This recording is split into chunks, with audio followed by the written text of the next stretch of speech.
Every business is unique. But the ups and downs we experience as we launch and run our businesses are pretty similar. We're Harmon Brothers, the team behind Pooping Unicorns and other weird but successful video ads you've probably seen. We help businesses grow through unforgettable video marketing, and we're no stranger to tricky situations. In fact, we embrace them. The goal of this podcast is to show how your crappy circumstances could be the golden opportunity that leads to your next success. You're watching Poop to Gold. Welcome back to From Poop to Gold. I'm Benton Crane, your co-host and the CEO of Harmon Brothers. Today on the show, I am joined by Cassandra Shuck. Welcome to the show, Cassandra. Thank you so much for having me. I'm excited to be here. Yeah, absolutely. All right, let's get started, Cassandra. Tell us about your business. Yeah, so I actually have multiple businesses. Okay. I'm a serial entrepreneur and business investor. And kind of the thing that I most primarily focus on is actually investing in small business owners. Okay. So I have a suite of businesses from yoga studios to lactation cookie companies to marketing agencies to a little bit of everything that I actually give both money for and then actually my advice and investments and thoughts and kind of my business expertise. Okay. Is there some sort of theme or maybe let's call it a why behind kind of that whole suite of businesses?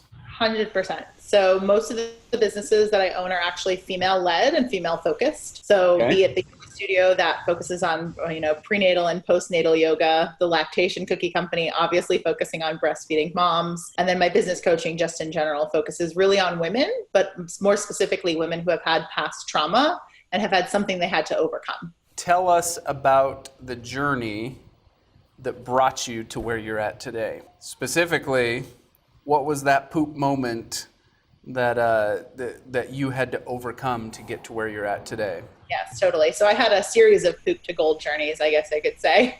I kind of grew up in a poop situation. Both of my parents are severely addicted to drugs, both really mentally unstable. And I grew up in a house just filled with abuse, filled with physical, mental, and sexual abuse, drug addiction, just a really turbulent upbringing. So that was kind of my initial poop upbringing for 15 years. Goodness. And so that started just from young childhood all the way up through your teenage years. Yeah, so my earliest memory of any sort of abuse or anything outside of the normal was when I was 2 years old. I actually remember my father beating up my mom, and that was kind of where, I'm not going to, try to give it adult ideas to a child concept, but I knew something wasn't right, and I knew I didn't feel safe at that young age. And then my abuse journey really with my dad actually was, as my primary abuser, started when I was 5 years old. And it started really with more physical, being pushed, being shoved, being kicked, and then a lot of mental and then some sexual as I kind of got into my early teen years. Oh my goodness. That is that's the stuff of nightmares that you would never wish anything like that on your worst enemy. Yeah, no, especially a child. I think that's where, looking back now and having a child as well, I would do everything that I possibly could to protect her. Goodness. Okay, so that's what you grew up in. That's a rough start to life. Very much so. Where did you go from there? Yeah, so I actually dropped out of high school and still don't have my high school diploma at 15. Honestly, I thought it was probably safer and I would be the only way that I could actually feasibly survive as the abuse was getting more and more worse as I was aging. Because I was starting to push back. I was starting to kind of question authority, being that kind of rebellious teenager. That was really where things started amping up. So I dropped out of high school at 15 and actually and did my SAT test. It was through an advisor in school who said, maybe you should just take the test and see what happens. And I ended up getting a perfect score and applying to 6 colleges and getting accepted to 4 of them at 16 years old. You got a perfect score on the SAT at 15 years old? I did, yes. Holy smokes. Yes. So I was like a C- student because I had other things to focus on in home. Uh-huh. I ended up getting a perfect score and then getting accepted to 4 of the 6 colleges that I had applied for. Wow. You are very gifted. When I apply myself and when I don't have really those external circumstances of home life, that was really what was drawing my attention away, is just the basic survival skills, not really, focusing on academics. Okay, so where did you go from there? Yeah, so I actually started college when I was 16 years old, got my bachelor's degree by 19, and got my master's degree by 21. And Wow. followed the kind of path of looking for love and affirmation from my parents. So I got the business degree. I went and joined the company that they would be most proud of and that they would like idolized, and kind of worked my way up in the corporate ranks for the first 8 years. When you started college, did you leave home? I did, yes. I completely moved out and never moved back in, never really stepped foot back inside that house. So the abuse stopped at that point then? The abuse stopped from my father. I really haven't had or really any conversation except one meeting in the past 20 years with him. I still didn't understand the relationship between my mother and her, just being very passive and not actually intervening with all of the abuse that I received from my dad. So I tried to maintain a relationship with her up until about 5 years. All right, so you start your career, you're doing corporate America. You mentioned you were trying to take this path that would make your parents proud. Talk to me about the dynamic there, because it seems like you had kind of already walked away from that, but it sounds like there was still some sort of ties of you wanting to make them proud. Yeah, there was still some sort of residual, just trauma in general, and some sort of love and affirmation that I didn't get as a child, that I thought maybe if I kind of succeeded in their eyes, I could feasibly get like, a gold star or a pat on the back, or, what you lived through was hard and we apologize, but you've made something out of yourself. So I was really looking for kind of, I like to say, affirmation in the wrong place. Because I was like, I'll do the thing that, looks successful on paper, has the 401k, has the company car, has all of those standard checks and balances in order for, someone to say, Cassandra, you did a great job, or like, look what you've overcome. And how did that work out? Didn't work out that well.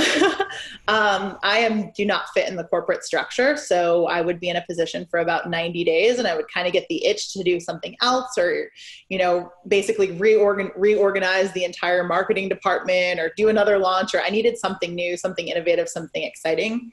And it wasn't until about 7 years in, I actually started questioning why that was happening. Because as I kind of looked around me, people were okay with kind of status quo. They were okay with following the path that was laid out for them. And I was always the challenger. And I was like, maybe I don't fit in this spot. So I kind of had a little side hustle on the side of a marketing agency. I was a yoga teacher, which was part of really my spiritual journey of coming back to self. And I started a marketing agency based solely on yoga studios, but was very quick to realize there's not a whole lot of money in marketing for yoga studios. Okay, so not a lot of money, but you probably gained a lot of experience. You probably learned a ton about yourself. 100%. And where did it go from there? Yeah, so from marketing for particularly yoga studios, it then kind of spiraled into health conscious entrepreneurs as I kind of delved further deeper into my personal development. So it looked like, my girlfriend's a naturopath, or this person, does Reiki or is an energy healer, or whatever the case may be. And then that really spiraled into my marketing agency being for all female focused and centered businesses, and really growing that marketing agency out. It was wonderful for the first 6 years until someone looked at me and goes, you realize that when someone buys a website, you're not supposed to talk to them about product suites and ROI and their banking and how they file taxes and S corps versus they're like, that's a little bit out of scope. And I didn't realize what I was doing was actually partially business coaching through the lens of building a website or a logo or a branding package. Oh, I see. So they thought they were just coming to you for marketing help, but then you provided a much larger suite of guidance, if you will, to help them through more general business consulting. Exactly. And that's really where the birth of my consulting and the birth of my strategy and my coaching and really my business investing got started. You call yourself a trauma-informed business coach.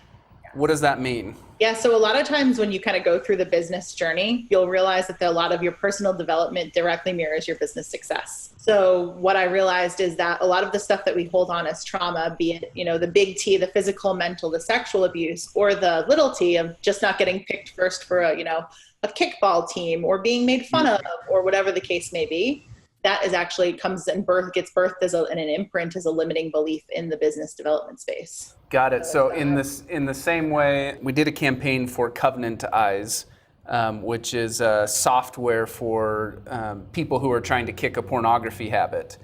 And so in working with them, I got to know that space and that industry and that market a lot. and we found that in the case of any type of addiction, be it drugs, be it pornography, be it eating, shopping, whatever, when there's an addiction, generally it's some sort of coping behavior to try to mask or numb away some more underlying pain. And it almost sounds like what you're describing is that in the same way that that an addiction is just an outward expression of, trying to cope with this pain, it sounds like you're saying that there are these underlying limiting beliefs that keep us from becoming who we want to become, or keep our business from excelling in the way that we want to excel, because of these underlying pains, traumas, whatever they are. Is that accurate? Yeah, that's 100% accurate. And I'll give you an example. So okay. I have a client who grew up in an entrepreneurial family, and she was that's what she was taught was what was acceptable, and that's the path you followed.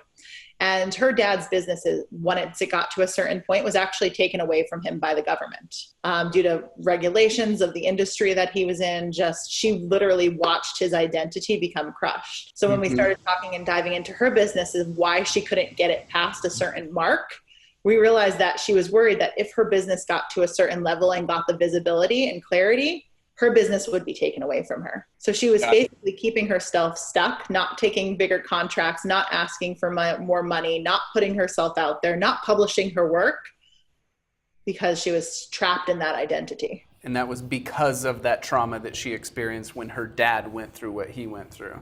Exactly. And that's a very specific case of generational trauma, but there's also the specific cases of something that happens to you. So I had issues where I couldn't get past a certain monetary figure because I wasn't comfortable with hiring and trusting people. Mm-hmm. That was a major piece of my realization of I actually have to kind of release this perfectionism. I have to release this white knuckle grip of not letting anyone see into my business or have any sort of control or say or talk to clients.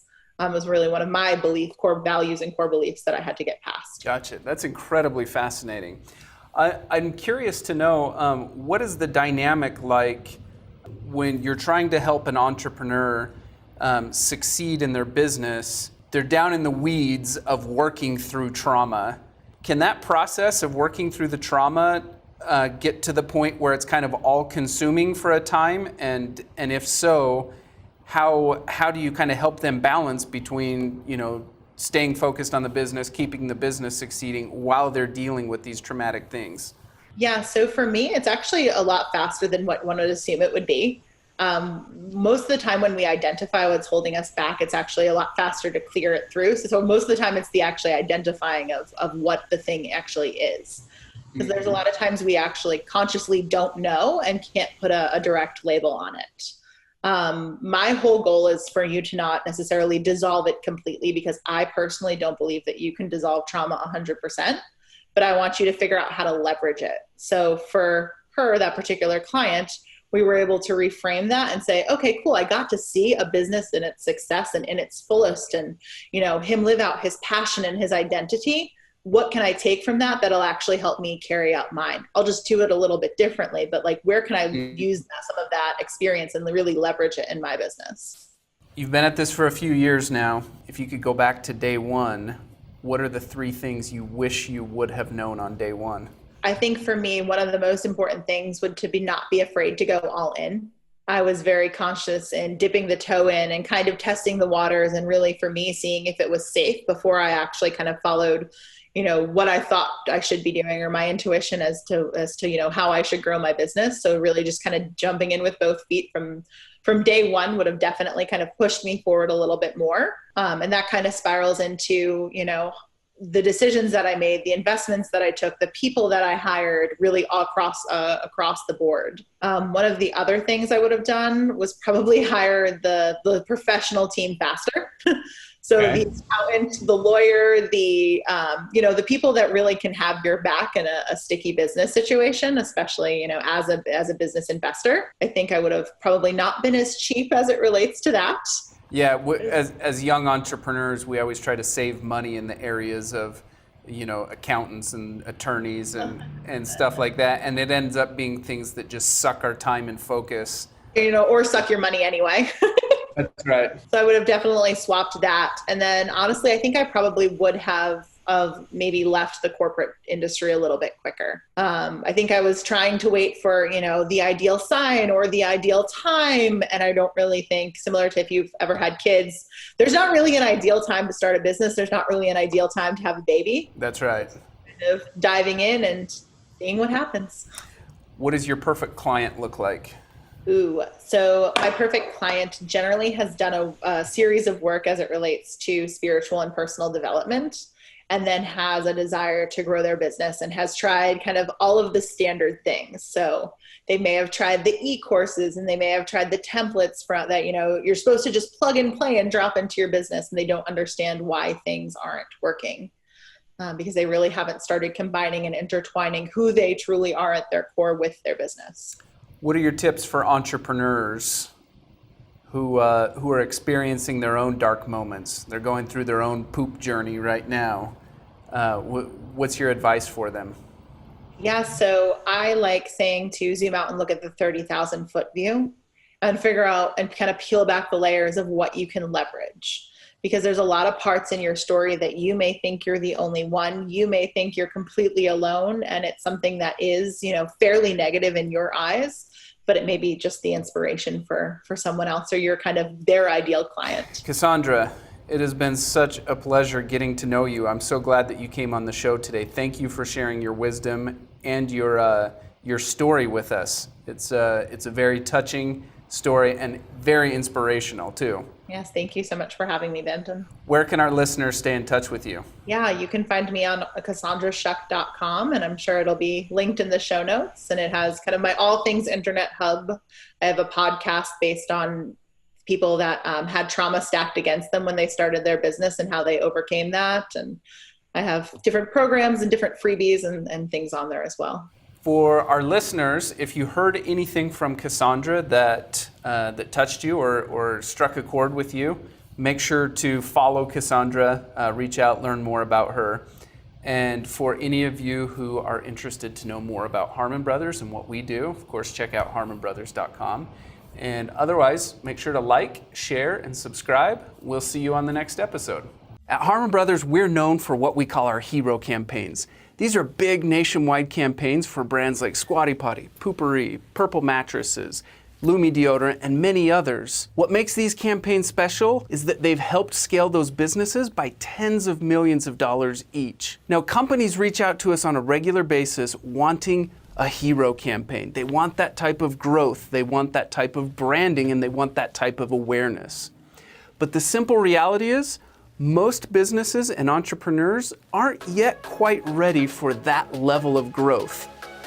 So we've built what we call a hero incubator that is designed to help entrepreneurs and companies prepare for a hero campaign and to be ready for the type of growth that they're looking for. The hero incubator starts with a marketing audit. We offer these marketing audits for free, and you can apply for one at harmonbrothers.com/audit.